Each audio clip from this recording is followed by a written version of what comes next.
The U.S. imports almost all of the potash fertilizer we use, so this could change how farmers choose to plant and ultimately leave them with less revenue. Right now, there's a 10% tariff on that type of fertilizer that comes in from Canada. In 2023, the U.S. produced about 400,000 tons of potash, but they consumed 5.3 million tons of it. President Trump has talked about, I want automakers in the U.S., I want things made in the U.S. so that we're not importing from places like Canada. What happens when the world's quietest mineral becomes its loudest political weapon? In July 2025, potassium mineral, once known only to farmers and fertilizer traders, suddenly became the centerpiece of a global trade standoff. It wasn't oil, it wasn't gas, it was pink gold. And at the heart of the conflict, a dramatic escalation between two of the closest allies in modern history, the United States and Canada. Potash, the critical ingredient behind half of the world's food supply, is no longer just about agriculture. It's about power, and Canada holds the cards. During a fiery campaign rally in Ohio, President Donald Trump didn't mince words. "If Canada doesn't want to play by our rules," he roared, "maybe it's time they become our 51st state." Days later, the White House confirmed a sweeping 35% tariff on all Canadian exports, potash included, effective August 1st. But here's the twist. Canada isn't folding. It's countering not with retaliation, but with something far more strategic and potentially far more devastating to the U.S. heartland. Why does this matter now? Because Canada supplies over a third of the world's potash, and the U.S. imports nearly 90% of what it uses. Farmers from Iowa to Kansas are already warning of shortages and price shocks. The fight over pink gold isn't just about fertilizer. It's about who gets to feed the world and at what cost. From trusted ally to dangerous wildcard, Canada's role in America's food security is shifting fast. And as Trump pushes the boundary of what he calls economic loyalty, a deeper question begins to haunt Washington. What if Canada decides to weaponize its quietest strength? In a world of trade wars and economic brinkmanship, raw power isn't always measured in oil barrels or GDP. Sometimes it's measured in minerals, like the soft pink granules of potash buried deep beneath the Canadian plains. Canada controls a staggering 38% of the world's potash production, most of it concentrated in the province of Saskatchewan. It's not just a resource, it's leverage. Global food production depends on it, and no industrial-scale agriculture can function without it. The United States, despite its vast farmland, is potash poor. It consumes more than 5 million tons every year, but manages to produce only a fraction, around 400 zero tons domestically. That gap is filled almost entirely by imports, with Canada as the overwhelming supplier. So what happens when your biggest supplier becomes your biggest geopolitical headache? Behind closed doors in Ottawa, lawmakers have already begun floating the idea: use potash as a negotiation chip. Quietly, but seriously. If the US wants to pressure Canada with blanket tariffs, then maybe it's time Canada stops treating potash as a given. The idea isn't about cutting off the tap overnight. It's about recalibrating the rules of the game, reminding Washington that economic pressure works both ways. In a single stroke, Canada has gone from being America's passive supplier to its most strategic disruptor. And Canada's leverage doesn't stop at its southern border. As tensions between Ottawa and Washington escalate, Beijing is paying close attention and moving swiftly. Since June 2025, China has quietly intensified bilateral negotiations with Canada, not just on potash, but across the broader spectrum of agricultural and energy trade.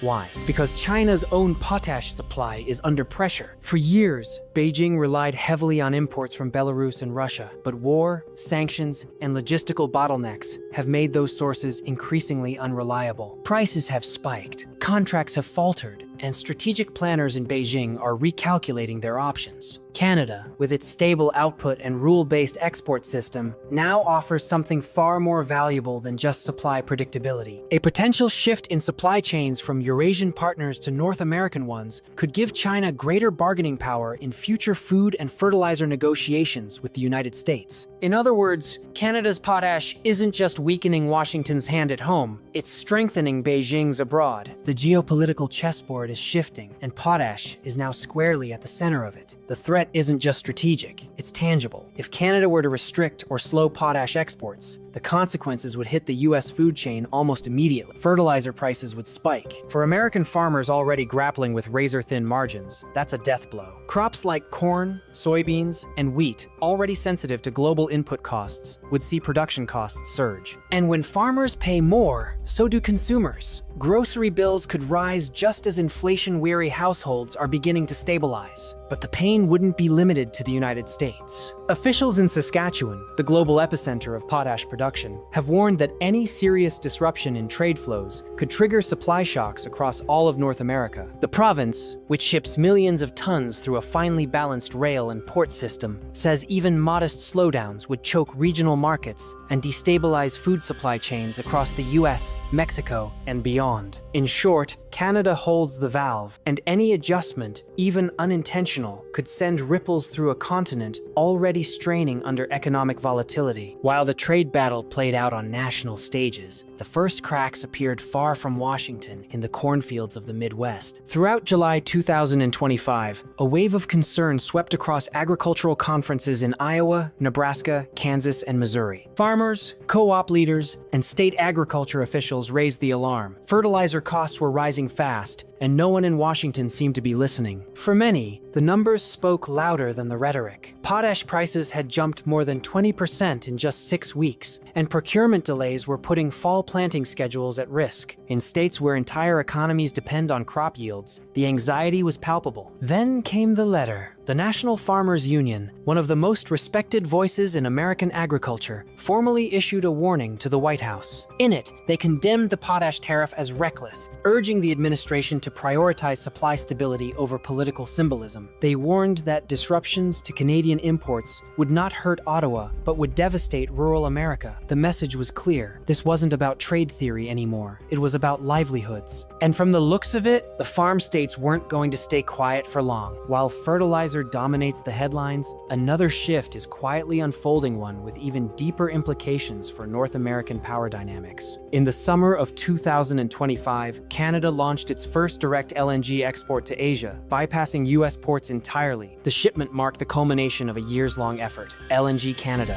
a 40 billion mega project designed to make the Pacific Coast a new energy gateway to the east. The math is hard to ignore. Shipping Canadian liquefied natural gas to Japan or South Korea now takes just 10 days, half the time required via the US Gulf Coast and the Panama Canal. That's not just a logistical improvement, it's a strategic overhaul of the global energy map, and it doesn't stop at natural gas. With the Trans Mountain Expansion Project finally operational, oil from Alberta is now flowing directly to Pacific ports, opening access to buyers in Asia and reducing reliance on American pipelines and refineries. Together, these moves represent a systemic realignment. Canada is no longer content to be a passive energy appendage to the US. Instead, it's carving its own path eastward toward Asia, toward diversification, and away from the political volatility of its southern neighbor. In the backdrop of fertilizer tariffs and agricultural blowback, Canada's energy strategy reveals a deeper truth. This isn't just a trade dispute. It's a continental divorce in slow motion. While policymakers argue and supply chains tighten, another front has opened on the trading floors of New York, Toronto, and London. In just 3 weeks, futures contracts for potash set to deliver in late 2025 have surged over 18% according to Bloomberg. That's not a normal market adjustment, that's a signal. A signal that the financial world sees potash not just as a commodity, but as a hedge against something much bigger: geopolitical instability and global food risk. Hedge funds have taken notice. Capital is pouring into Canadian mining giants like Nutrien and Mosaic, as investors bet that potash will become the next critical asset alongside oil, copper, and lithium. The reasoning is simple. When uncertainty rises, fertilizer becomes food security, and food security becomes leverage. But speculation comes at a cost. As more capital floods into the sector, the risk of price volatility grows, especially for lower-income nations that rely heavily on affordable imports. Unlike the US, many developing countries can't absorb sudden spikes in fertilizer prices. For them, potash isn't a trade tool, it's a survival line. And so, a mineral once seen as boring, stable, and tucked away beneath Saskatchewan's soil is now roiling global financial markets, testing the limits of food systems and turning hedge funds into silent players players in the geopolitical chess match. As Canada pivots eastward, the United States is waking up to a harsh realization. Its northern neighbor was never just a supplier, it was a lifeline hidden in plain sight. Nowhere is this more apparent than in the energy sector. For decades, nearly half of U.S. crude oil imports have come from Canada, much of it flowing seamlessly across the border into core refinery hubs in the Midwest and Northeast. This integration wasn't just convenient, it was foundational. From Detroit to Philadelphia, a silent network of pipelines, rail cars, and delivery terminals kept factories running, kept highways moving, and kept consumer fuel prices from spiraling out of control. But that infrastructure was built on a single assumption, that Canada would always be there. That assumption is now cracking. In 2025, with Canada increasingly diversifying its customer base across Asia and Europe, the idea of a one-way energy relationship is being rewritten. New export terminals, expanded port access in British Columbia, and strategic partnerships abroad are gradually pulling Canadian barrels away from American refineries. These shifts are not yet catastrophic, but they are structural and they are accelerating. What makes this shift more dangerous is its subtlety. There is no embargo, no public threat, just a quiet redirection of flows, one contract at a time. A new shipment to Japan here, a long-term LNG deal with South Korea there, and each one chips away at the excess capacity that once cushioned the US market. For American refiners, that means more than just tighter margins. It means greater exposure to volatile global markets, longer transportation timelines, and increased competition for alternative crude sources, especially from OPEC states, where pricing is dictated more by cartel politics than by commercial logic. The ripple effects extend far beyond the fuel pump. Higher feedstock costs impact everything from plastics manufacturing to aviation. The trucking industry, already burdened by labor shortages and rising maintenance costs, now faces another inflationary shock. Agricultural distribution, heavily reliant on diesel, could see price hikes that ultimately land in the supermarket aisle. For U.S. policymakers, the implications are profound. The strategic belief that American demand could shape Canadian supply is no longer valid. Canada has built options, and in doing so, it has reclaimed leverage. It's not a break, but it is a shift. A recalibration of power between two allies, where only one side seems to have prepared for life beyond the status quo. Canada isn't cutting the cord, but it's made one thing unmistakably clear. It doesn't need America the way it once did. And if nothing changes, that quiet rebalancing may soon become one of Washington's most underestimated vulnerabilities. The warnings are no longer theoretical. In May 2025, a joint report by the G7 and the UN's Food and Agriculture Organization laid it out with startling clarity. A sustained disruption in global fertilizer supply, particularly potash, could unleash a dual shock that threatens both production and price stability across the globe. Crop yields would fall, grain prices would rise, and more than 30 low-income nations could find themselves staring down a dangerous mix of food scarcity and social unrest. This isn't a distant crisis. It's unfolding now across regions in sub-Saharan Africa, Southeast Asia, and parts of Latin America. Governments are scrambling to subsidize fertilizer imports while rationing domestic consumption. The result? A feedback loop where less fertilizer leads to smaller harvests, which in turn leads to tighter food supplies and rising prices, all while vulnerable economies grow more politically fragile. But this crisis doesn't stop at the borders of the developing world. Even advanced economies, once buffered by wealth and logistics, are beginning to feel the strain. Price spikes for wheat, corn, and soy are filtering into global commodities markets, pushing up the cost of animal feed, processed foods, and even basic grocery items. Inflationary pressure is mounting again, just as central banks had hoped to regain control. Amid this turbulence, Canada has quietly stepped into a position of extraordinary influence, not through coercion, but by sheer convergence of resources. Its potash reserves, concentrated in Saskatchewan, are among the most stable and scalable in the world. Its wheat exports feed dozens of nations, and its energy infrastructure, now reoriented toward Asia, provides the power behind both production and transport. This rare trifecta of fertilizer, food, and fuel is no longer just an economic asset, it is fast becoming a geopolitical currency. And this is the shift few expected. For decades, Canada was seen as a dependable middle power, reliable, cooperative, and modest in its international posture. But in a world where food security is weaponized and fertilizer access determines political leverage, that quiet consistency has morphed into strategic centrality. This isn't just about exports. It's about the ability to shape the global conversation around who eats, who plants, and who pays. In a system this fragile, the supplier isn't just a trader, they're a gatekeeper. So as potash prices prices rise, grain stocks tighten, and nations scramble to secure long-term contracts, one thing is becoming clear. Canada is no longer just part of the system, it's becoming the anchor. And in this new era, where wars are fought with ports and pricing rather than missiles, food power may prove to be the most decisive weapon of all. While Trump's trade playbook leans on blunt force tariffs and headline dominance, Canada has chosen an entirely different battlefield, one marked not by chest thumping, but by careful architecture. It's a structural response rooted in durability over drama and resilience over retaliation. There were no explosive announcements, no threats across podiums. Instead, Ottawa moved with quiet precision, unveiling a suite of policy tools that operate deep within the mechanics of its domestic economy. Import quotas calibrated to shield local mills, targeted production incentives for steel recyclers, and reforms to procurement laws that shift demand away from foreign suppliers without triggering direct conflict. At the heart of this approach lies a defining commitment, a $1 billion CAD strategic investment aimed not at protecting the past, but engineering the future. This isn't about preserving outdated facilities. It's about rewiring Canada's steel backbone to match modern geopolitical and environmental demands. That means upgrading blast furnaces to electric arc models, integrating hydrogen-based production methods, and tightening emissions benchmarks to position Canadian steel as a premium product in the global green market. Yet, infrastructure alone doesn't carry a nation through a storm. So, alongside the capital injection, Ottawa rolled out a parallel resilience package designed to future-proof its workforce. Rather than wait for layoffs to arrive, the government has front-loaded retraining programs, partnering with technical institutes, labor unions, and industry leaders to equip steelworkers with the skills to transition into next-generation manufacturing. This includes automation maintenance, AI-integrated metallurgy, and precision robotics, ensuring Canada's labor force evolves in tandem with its industrial tools. And, perhaps most importantly, the plan embeds steel into the DNA of national security, not just as a material, but as a strategic asset. From public transit upgrades to wind turbine towers and military procurement pipelines, new guidelines quietly prioritize locally sourced steel across all federal infrastructure investments. In effect, steel becomes more than a commodity, it becomes policy. This is not just a reaction to Trump's tariffs. It's an assertion that Canada will not let its sovereignty be dictated by external pressure. And by embedding that principle into its supply chains, training systems, and infrastructure codes, it's doing something even more powerful than fighting back. It's making itself unshakable. In the midst of political noise and rising tariffs, Prime Minister Mark Carney quietly drew a new line, not with fire,